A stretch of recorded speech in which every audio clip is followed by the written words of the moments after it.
Banjo-Kazooie, a necessity for gracious living. In the late 1990s, the Nintendo 64 had no greater third-party developer than Rare. The British developer would provide most of the iconic releases on the console that weren't developed by Nintendo and Shigeru Miyamoto. Riding high after reinventing Donkey Kong for the modern era with the Super Nintendo's impressive Donkey Kong Country trilogy, Nintendo courted them for 10 titles on Nintendo's next-gen platform. While Diddy Kong Racing, Jet Force Gemini and Blast Corps were unique attempts at breaking out a new franchise, and the licensed success of GoldenEye left a greater legacy than, say, Mickey's Speedway USA. If you say Rare made N64 games to a person who lived in that era, one particular concept will come to mind: collectible hunting platformers. After the success of Super Mario 64, Rare would have multiple bashes of their own, creating games from such a genre. While Donkey Kong 64 and Conker's Bad Fur Day would be notable highlights in their own right, Rare definitely struck gold with their Banjo-Kazooie franchise. It has become one of the few franchises to feature multiple releases in their Microsoft-owned era, but much like Valve, Rare could never count to 3. Despite the brand's success, Banjo-Kazooie, followed by the uniquely titled Banjo-Tooie, begs the question of what happened to the likely Banjo-3. Well, today I have some answers for you. I am Lady Decade, and this is the story of the lost third Banjo-Kazooie game. Rare has bounced around the gaming landscape in many ways in the past 4 decades. Established by Chris and Tim Stamper from Ultimate Play the Game in 1985, they worked their way into unique relationships with Nintendo, which isn't surprising given how they could impressively handle the Famicom console's hardware via a reverse engineering. Rare would be counted on for quality gameplay and frequent output throughout the Nintendo Entertainment System era and early Super Nintendo days. Still, it took the partnership with the Big N for Donkey Kong Country to be their breakthrough, where Rare would become a household name for gamers. Pairing with Nintendo for 3 Donkey Kong Country games, Rare would be on hand and ready to join Nintendo in the days leading up to their Ultra 64. A member of the Dream Team, Rare would develop Killer Instinct, an arcade fighter that explicitly promoted the upcoming 64-bit console. When the console would release, Rare would provide 3 strong entries in the first year: an updated version of their fighter Killer Instinct Gold, a creative destructible adventure in Blast Corps, and the iconic licensed first-person shooter GoldenEye 007. Smashing. In 2023, we can see that the Nintendo 64 could take any quality titles they could get, and these were 3 solid entries, even if GoldenEye 007 is the only one that has any demand in the 21st century. Their only entry in 1998 for the console would be reworking a concept they had since the SNES days. Rare would turn a project they could never crack, Dream Land of the Giants, into Banjo-Kazooie, the start of the new franchise.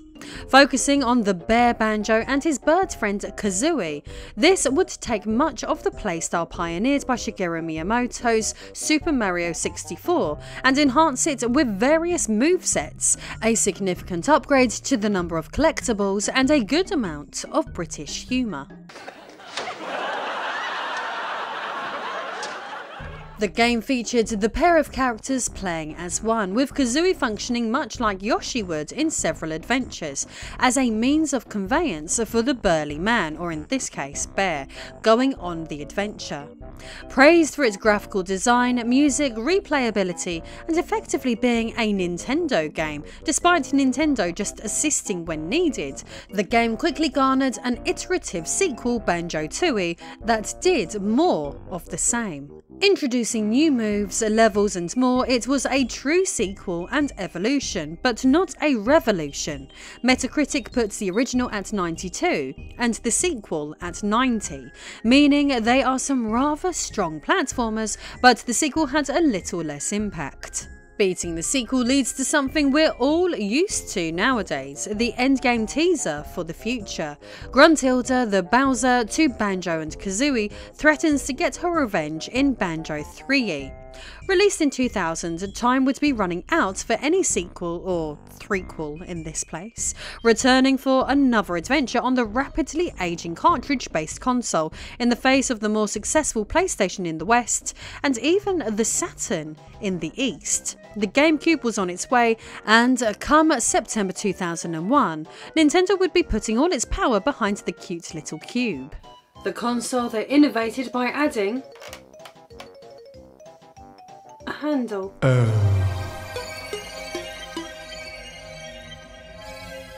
As for the aging N64, Rare themselves were focused on a different kind of platformer as their swan song for the cartridge console, the unlikely Conker's Bad Fur Day, a rare attempt at a genuinely mature-rated game for a Nintendo console at the time.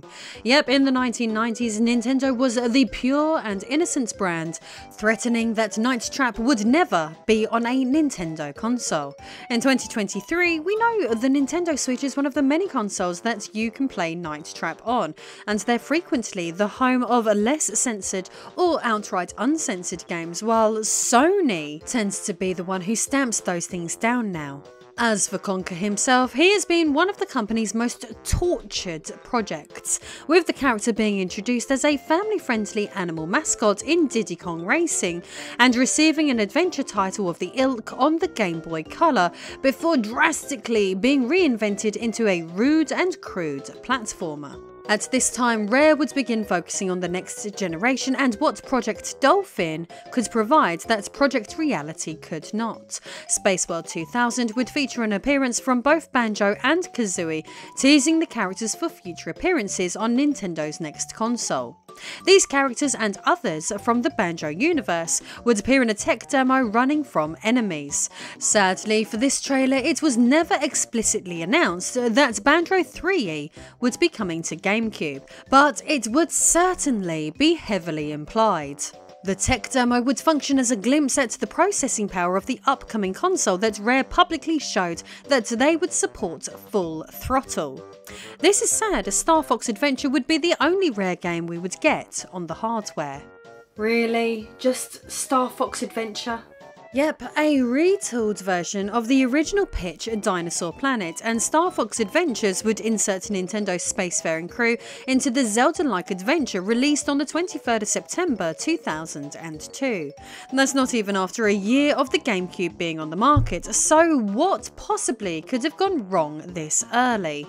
Oh yeah, Microsoft bought Rare on the 24th of September for $375 million, turning Nintendo's best bud into a first-party company for the competition.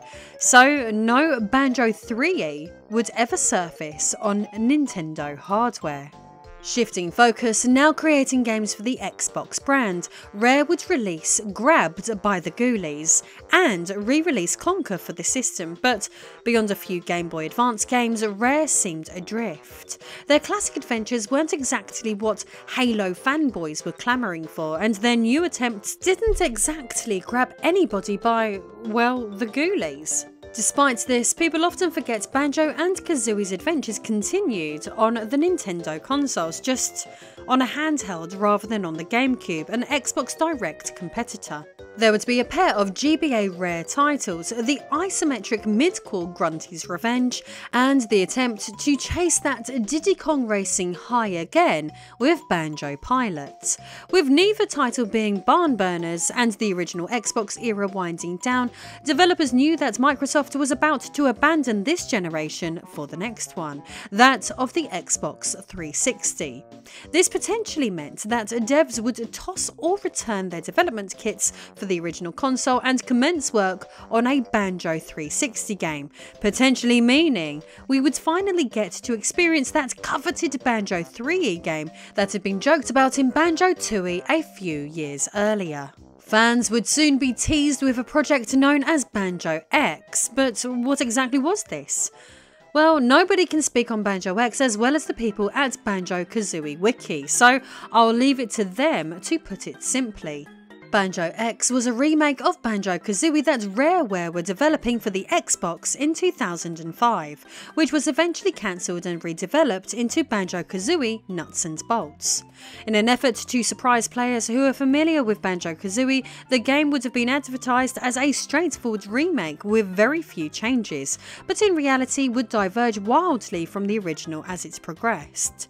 Characters would develop a sense of self-awareness about having to relive the scenarios featured in Banjo-Kazooie, and they changed their behaviour accordingly. The levels and gameplay set pieces would differ too. For example, a giant termite queen would burst out of Tikka's tower in Mumbo's mountain, and Conga would use his oranges to defeat her. Humbawamba and other characters from Banjo-Tooie would also appear, possibly along with some of its locations. A meta-parody of the original game. That sounds a bit out there for 2002, but if they had steamed ahead with such a project, I would have been all for it. It certainly sounds like a novel concept. Throughout history, video games were rarely referential, if not outright deprecating of themselves at this time. We were years away from games like Saints Row taking the mickey out of themselves, so Banjo-X could have been a tremendous breath of fresh air that encapsulated British humour. But alas, it was never to be. As Banjo-X never truly materialised as Banjo-Kazooie Rebooty, or whatever they'd call it, Rare must have had something big planned to attach themselves to the Xbox 360, right? How about the true 2E sequel, 3E? Well, nope.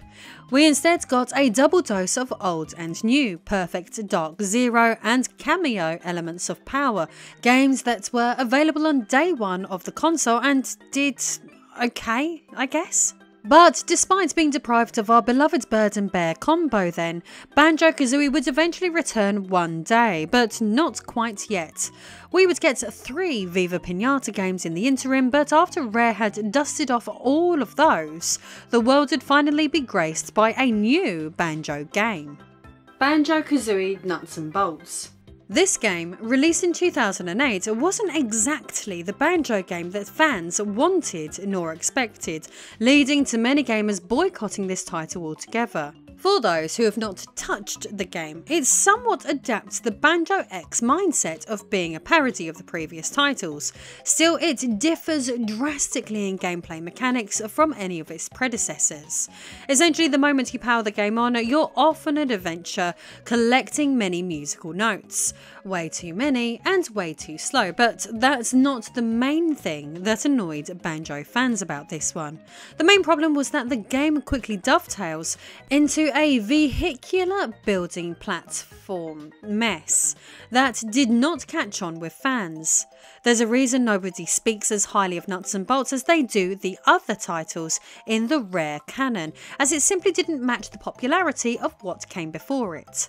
Nuts and Bolts remains a title that many are still annoyed with today, mainly because it deprived us all of Banjo 3E. Many at the time found the vehicular building concept just plain stupid. Still, no doubt gamers and journalists everywhere will be praising the very same idea, as in genius and innovative, when precisely the same mechanic shows up in Legend of Zelda Tears of the Kingdom in the next few months. They should have been more transparent and called it The Legend of Zelda Nuts and Bolts.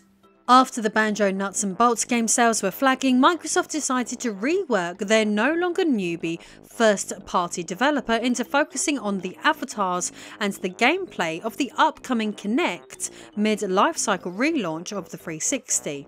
This would be the developer's bread and butter for the next few years before supporting the Killer Instinct relaunch and exploring the high seas with Sea of Thieves. Fans would continue to want a game in the spirit of Banjo on the Nintendo 64, a gap in the market developers Playtonic Games would have in 2017. With a staff of former key Rare personnel, they would create Yooka-Laylee, funded by a record-breaking £2 million on Kickstarter. The game would deliver what it promised in many ways, with many even referring to it as the spiritual Banjo-Tooie.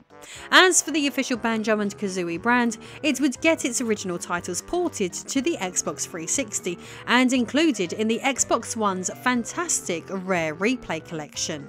Later, Microsoft and Nintendo also proved they could work together when necessary. Examples included the original title finding its way onto the Nintendo Switch Online service, where it fits a bit better than alongside the likes of Halo and Gears of War. The titular duo would also find themselves in Super Smash Bros. Ultimate, something Banjo fans had clamoured for years. In fact, they were also preserved in an amiibo, so while the pair and bird have seen their best days around the turn of the century, I wouldn't count them out for further adventures. So as for a game officially titled Banjo-Tooie, we're not saying never, but when your last attempt at revitalising the franchise goes down as poorly as Nuts and Bolts did, you might have to come up with a new angle to give them a new adventure. Don't make me build a car to get those jiggies, okay? Anyway, if you enjoyed this one, I'd love it if you could check out my video on Donkey Kong Racing. See you soon.